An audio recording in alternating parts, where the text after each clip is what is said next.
Waalaikumsalam beserta jajarannya.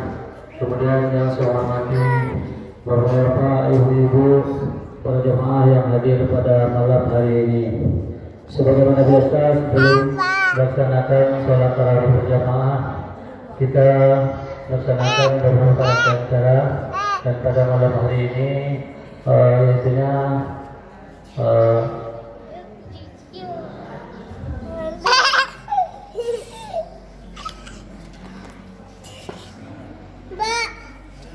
ceramah singkat yang akan disampaikan oleh anak kita yaitu Nila Tisahada dari MDA Kudusia. Kemudian dari Bapak Ustadz yang akan menyampaikan ceramah di hadapan kita bersama, dan Bapak Ustadz yang telah hadir bersama kita pada malam hari ini. Baiklah, kita masuk saja kepada acara kita, kepada anak kami Nila Tisahada. Kami persilakan dengan segala hormat.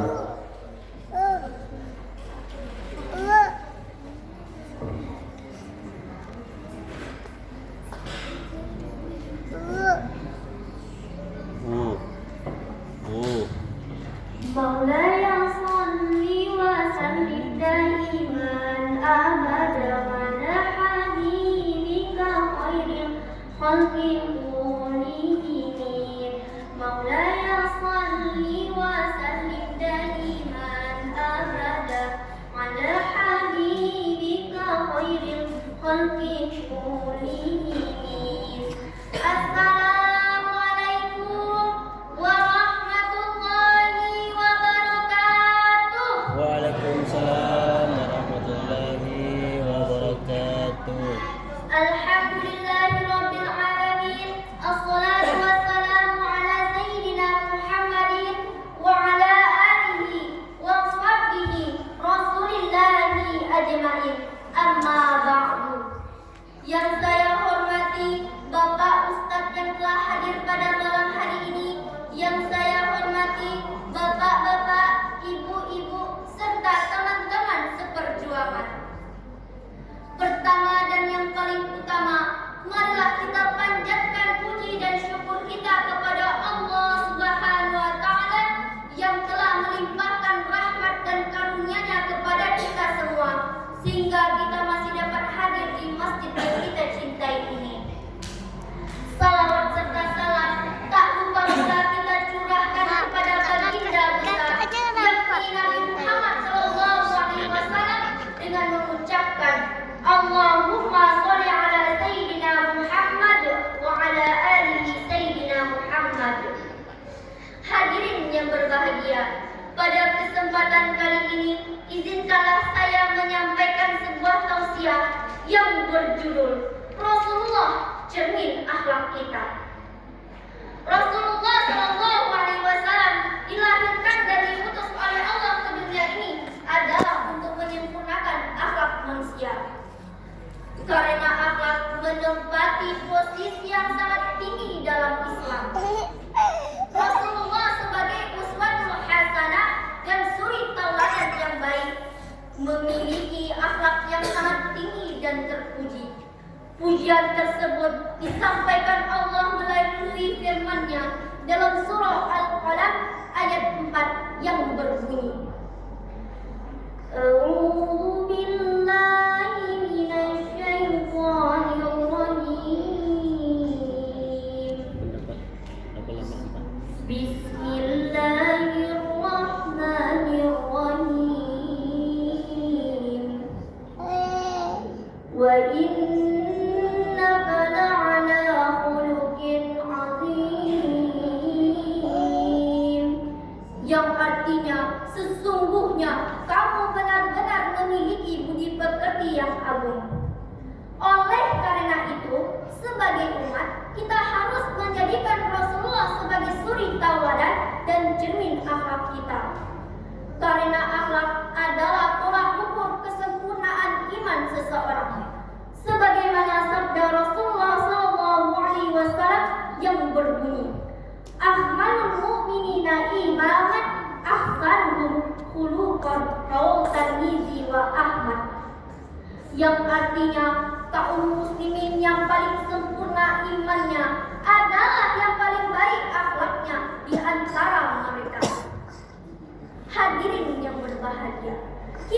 ini adalah pelajar Islam, betul? Sebagai pelajar Islam, kita harus memiliki akhlak dan kepribadian yang Islami yang telah dicontohkan oleh Rasulullah SAW.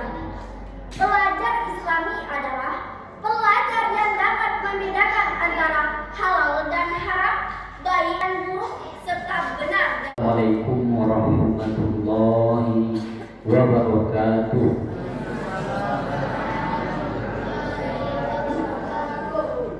Innal hamdalillah nahmaduhu wa nasta'inuhu wa nastaghfiruhu wa na'udzu billahi min shururi anfusina wa min sayyiati a'malina. May yahdihillahu fala mudilla lahu wa man yudlil fala hadiya lahu. Asyhadu an la ilaha illallah wahdahu la syarika lahu wa asyhadu anna Muhammadan 'abduhu wa rasuluh. Allahumma shalli wa sallim wa barik ala sayyidina Muhammad wa ala alihi wa sahbihi ajma'in, amma ba'd. Rabbi shrah li sadri wa yassir li amri wa hlul 'uqdatam min lisani yafqahu qawli.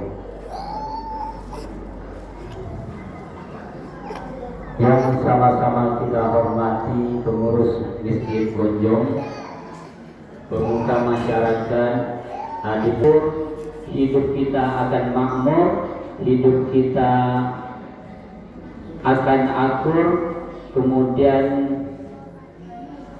kita akan bahagia sepanjang umur. Selanjutnya selawat beserta salam mari sama-sama kita lanjutkan buat pimpinan umat, pemberi syafaat yakni Nabi Muhammad Rasulullah SAW. Mudah-mudahan dengan selalu kita berselawat kita diberi berkat, tentunya dengan mengucapkan Allahumma sholli ala sayyidina Muhammad wa ala ali sayyidina Muhammad.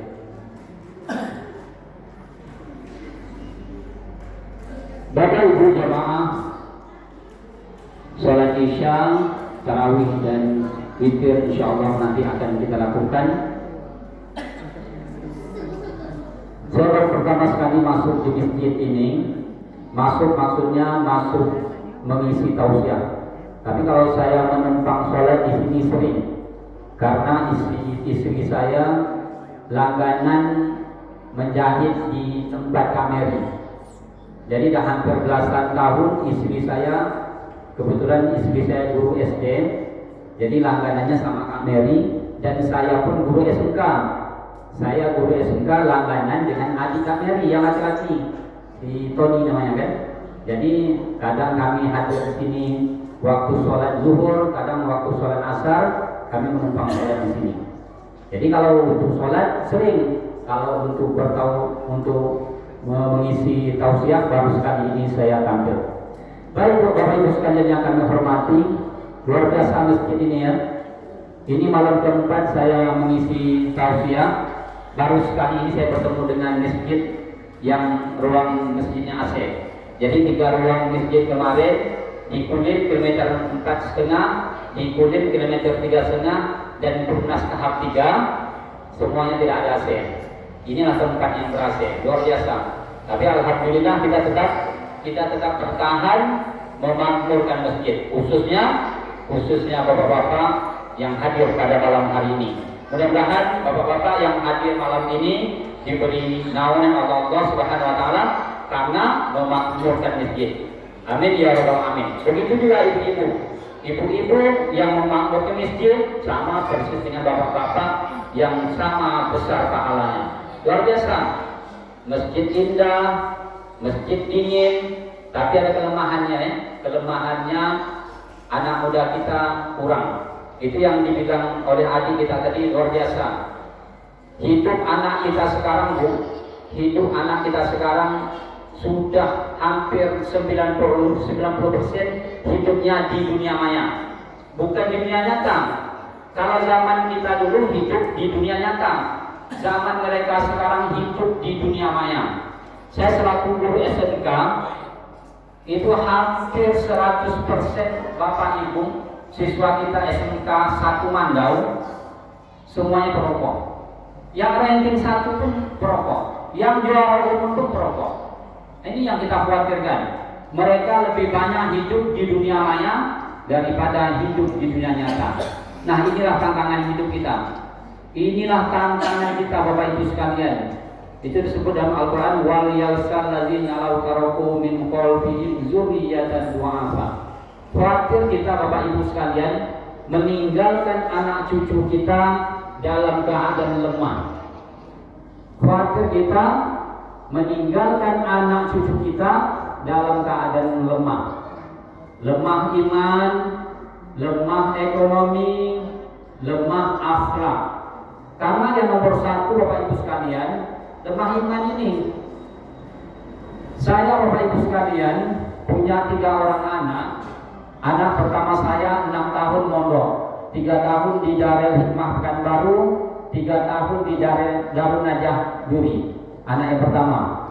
Anak yang kedua sudah 5 tahun mondok, 3 tahun di ITBS Balai Raja, 2 tahun sekarang di Darun Najah. Anak ketiga saya baru kelas 5 SD. Nah, ini dia yang saya khawatirkan. Apa? Anak saya meskipun mereka mondok, pulang ke rumah tak ada yang dikejar yang pertama, Bu. Yang dikejarkan pertama sekali adalah handphone. Itu mondok, belajar terus, belajar menggali Al-Quran, belajar akhlak, tetap juga mereka terpengaruh dengan handphone. Apalagi anak kita yang tidak sekolah agama. Nah, apa salah satu kuncinya, Bu? Salah satu kuncinya, tolong nanti bina anak kita, tolong nanti rangkul anak kita. Meskipun mereka sudah besar, cium mereka, Bu.